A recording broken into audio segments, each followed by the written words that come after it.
বলরাম নন্দীর কলমে আজকের নিবেদন স্বপ্ননীড়। অবশেষে সিদ্ধান্তটা অনিকেত নিয়েই ফেলল, কলকাতায় যাওয়ার সিদ্ধান্ত।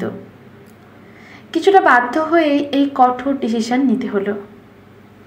একুল ওকুল দুকুল বজায় রাখতে না পারার যন্ত্রণা তাকে কোনো কুলেই শান্তি বা স্বস্তি দেয়নি। শান্তি বা স্বস্তি আদপে আসবে কিনা তা সময়ই বলবে। কিন্তু অনিকেত এর কুল বেছে নিল, বরং বলা ভালো বেছে নিতে বাধ্য হলো। অনিকেত বাবা মা সহ একটি বাঁকুড়ার প্রত্যন্ত গ্রামে থাকে। বাবা প্রাথমিক শিক্ষক ছিলেন, অবসরপ্রাপ্ত সরকারি কর্মচারী। চাকরি থাকাকালীন হরমোহনবাবু একটি স্বপ্নের বাড়ি বানিয়েছিল। বাড়িটা খুব বেশি বড় নয়, কিন্তু বাড়িটার চারপাশে অনেক গাছগাছালি বাড়িকে সৌন্দর্যে পরিপূর্ণ করেছে। গেটের সামনে জুঁই ফুলের গাছ গেটের ওপরে থেকে এক অপরূপ শোভা বিস্তার করছে। জুঁই ফুলের সুবাস মাটিতে ঝরে পড়া ফুলেরা জানান দেয় শারদোৎসবের সূচনা শুধুই সময়ের অপেক্ষা। ঈশান কোণের পলাশ বসন্তে লাজে রাল রাঙা হয়ে বলে দেয় আজই বসন্ত জাগ্রত দ্বারে। মালতী, কামিনী আর কাঞ্চনের শোভা আর সৌরভে বাড়ি সহবাগান এক অপূর্ব সৌন্দর্যে সুশোভিত। শীতের ডালিয়া গাঁদাতে বাগান অন্য রূপ পায়। গোলাপ, রজনীগন্ধা আর কাঁঠালি চাপার গন্ধ ঘরের পরিবেশ আর প্রকৃতির পরিবেশ মিলে মিশে একাকার। অনেক ভেবে হরমোহন বাড়ির নাম দিয়েছেন স্বপ্ননীড়। সত্যি স্বপ্নের বাড়ি স্বপ্ননীড়। শহরের স্কুল কলেজের পড়াশোনা শেষের পর যখন ছেলেটা চাকরি পেল, তখন বাপ মায়ের গর্বের শেষ ছিল না। সবাই ধন্য ধন্য করল। বাবা হরমোহন বাবু ঘাটে বাজারে যেখানেই গেলেন দূর হতে লোককে বলতো, ওই যে চশমা পরা ভদ্রলোক, ওর ছেলে বড় চাকরি করে। চায়ের দোকানে কেউ যদি উৎসুক হয়ে জিজ্ঞেস করত, তোমাদের বাবু কত হাতে পায়, হরমোহন বাবু চায়ে একটা চুমুক দিয়ে বলতেন, কি জানি, আমাকে বলে না, আমি ছেলের টাকা নিও না আর আমি জানিও না। এটা ওটা বড় সড়ো দরকার হলে ওর মাকে দেয়, আমি জানি না। শুক্রবার বাড়ি এলে এটা ওটা নিয়ে আসে, এই যা। এই রকম উত্তর দিতেন। লোকেরা বিশেষ বিশ্বাস করতেন বলে মনে হতো না, তবুও তিনি নিজের মতো করেই বলতেন, যাতে একটা গর্ব থাকতো, একটা গরিমা থাকতো, আর থাকতো ছেলেকে মানুষের মতো মানুষ করার আত্মতৃপ্তি সহ অহমিকা। ছেলে অনিকেত চাকরি পেয়ে মা বাবার কোনো আশায় আকাঙ্ক্ষায় অপূর্ণ রাখেনি। 2-3 বছরের মধ্যেই বাড়ি, আত্মীয় স্বজনদের দাওয়াত হওয়া কোনো কাজই অনি মায়ের আদেশ উপেক্ষা করেনি। বিভিন্ন মন্দির, ঠাকুর দেবতার পূজা আর্চা সবেই মায়ের আদেশ অক্ষরে অক্ষরে পালন করেছেন। 2 বছরের মতো চাকরি করার পর ছেলের বিয়ে হলো এক প্রত্যন্ত গ্রামে। এক প্রকার জোর করেই বাবা মা ছেলের বিয়ে দিলেন। অনেক ধুমধাম করে ছেলের বিয়ে হয়, তাও বছর 3 আগে। গোটা গ্রাম পেট পুড়ে খেয়েছিল। রান্নাবান্না ছিল অসাধারণ। বিয়ের বাজনা, আলোকসজ্জা ছিল অসাধারণ। বিয়ের পর বউ বাড়িতে থাকলো। অনিকেত থাকতো কলকাতার মেসে।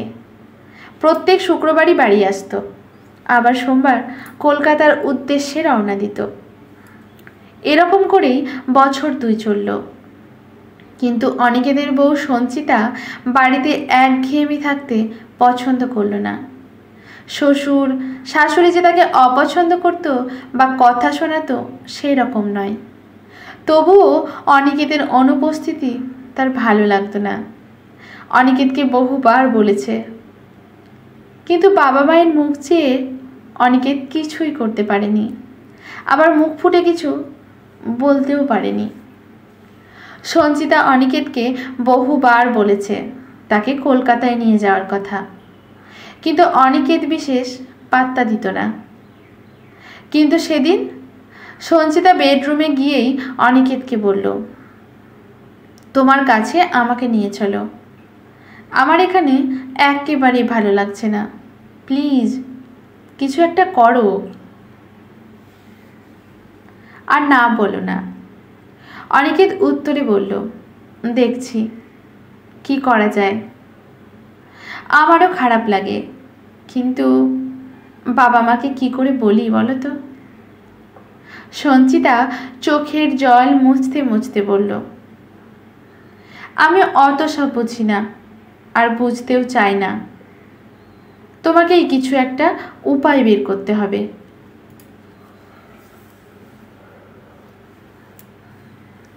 অনিকেত বলল, ঠিক আছে, তুমিও ভাবো। তোমাকে কথা দিলাম কালকের মধ্যেই কিছু একটা করব। বলতে বলতে সঞ্চিতার চোখের জল হাতে করে মুছে ফেলল। স্বামীর স্ত্রীর রাগ অনুরাগের দৃশ্যের জবনিকা সেদিনের মতো পড়ল। পরের দিন স্থির হলো, অনিকেত বাবা মা সহ সঞ্চিতাকে কলকাতায় যাওয়ার কথা পাকাপাকিভাবে বলবে। পরের দিন বাবা মা যখন চায়ের কাপ নিয়ে স্বপ্ননীরের গাছগাছালি সংক্রান্ত আলোচনা চলছে, তখনই অনিকেত ডাইনিংয়ের চেয়ারটা হাতে টেনে নিয়ে বসে বলল,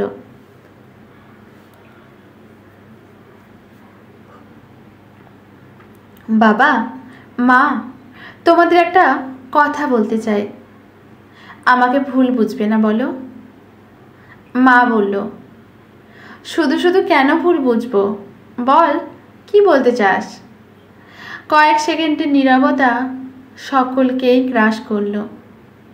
অনিকেত বলল, তোমরা সবাই আমার সাথে কলকাতায় চলো। বাবা একটু অবাক হয়ে দীর্ঘশ্বাস ফেলে বলল, তুই বৌমাকে নিয়ে যা, আমাদের পক্ষে যাওয়া সম্ভব নয়। হরমোহনবাবু বাজার যাবার নাম করে বাড়ি থেকেই বের হলেন।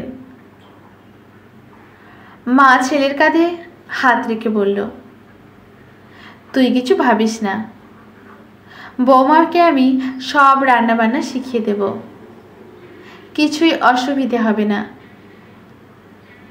অনি জিজ্ঞাসা করল, মা তোমরা যাবে না?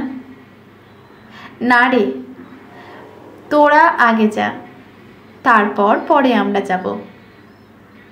অনি আর কথা না বাড়িয়ে শোবার ঘরের দিকে গেল।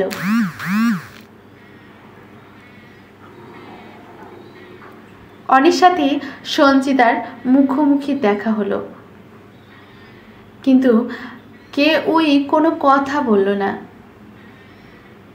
পরের দিন অনিকেত চাকরির স্থান অর্থাৎ কলকাতায় চলে গেল। পরের সপ্তাহে অনিকেত সমস্ত ব্যবস্থাপনা সম্পন্ন করে বউকে নিয়ে কলকাতার এক ভাড়া বাড়িতে উঠল। বাড়ির সাথে বাবা মায়ের সাথে যোগাযোগই রইল, কিন্তু কোথাও একটা কাঁটা যেন বিঁধতে লাগলো।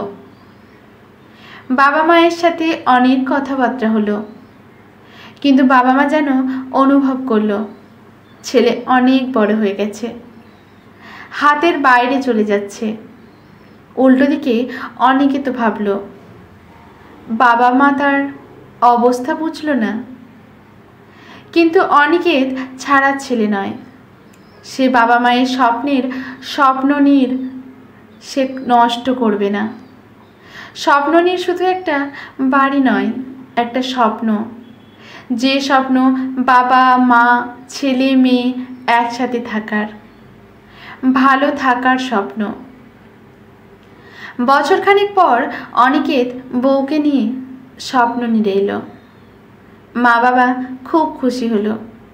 তাদের সমস্ত মান অভিমান শ্রাবণের বৃষ্টির তরুরাজির মলিনতা ধুয়ে যাওয়ার মতো ধুয়ে গেল। অনিকেত ভাত খাওয়ার সময় কথাটা বলেই ফেলল, বাবা মা, কাল আমরা সবাই আমার সাথে যাবে, সেরকম সব গোছগাছ করে নাও। আমিও আর কোনো কথা শুনতে চাই না। বাবা বলল, ঠিক আছে, কিন্তু আমি 1 সপ্তাহর বেশি থাকবো না। রাজি তো? অনিকেতের আর আনন্দ ধরে না।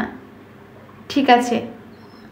পরের দিন সব গোছগাছ করে গাড়ি চলল গন্তব্যের উদ্দেশ্যে। অনিকেতের নির্দেশ মতো গাড়ি এসে থামল একটা বাড়ির সামনে। নতুন গেটের সামনে লেখা স্বপ্ননীর। সবাই গাড়ি থেকে নামল। অনিকেত গেটের চাবি বাবার হাতে দিয়ে বলল, এটাই আমার স্বপ্ননীর, যেখানে তোমরাই আমার সব। বাবা ছেলেকে জড়িয়ে ধরে আনন্দে চোখে জল এসে গেল। গেটের ভেতরে ঢুকে হরমোহন আরও তাজ্জব হয়ে গেল। একেবারে তার স্বপ্ননীরের আদলেই ছেলেও স্বপ্ননীর বানিয়েছে, যেখানে জুঁই পলাশ কাঁঠালি চাপা সবই আছে, কিন্তু ছোট, অপূর্ণ। অনিকেতের বাবা বললেন, এখন আর যাব না, এই স্বপ্ননীরের দায়িত্ব এখন থেকে আমার। আজকের গল্পটি এখানেই সমাপ্ত। গল্পটি যদি আপনাদের ভালো লাগে, লেখকের প্রতি শ্রদ্ধা জানিয়ে একটা সুন্দর কমেন্ট করে যাবেন। ভালো লাগলে পাশে থাকবেন। ইউটিউব থেকে দেখলে চ্যানেলটি সাবস্ক্রাইব করে রাখবেন। ফেসবুক থেকে দেখলে পেজটি ফলো করে রাখবেন।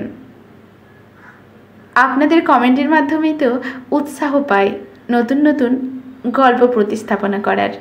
ধন্যবাদ।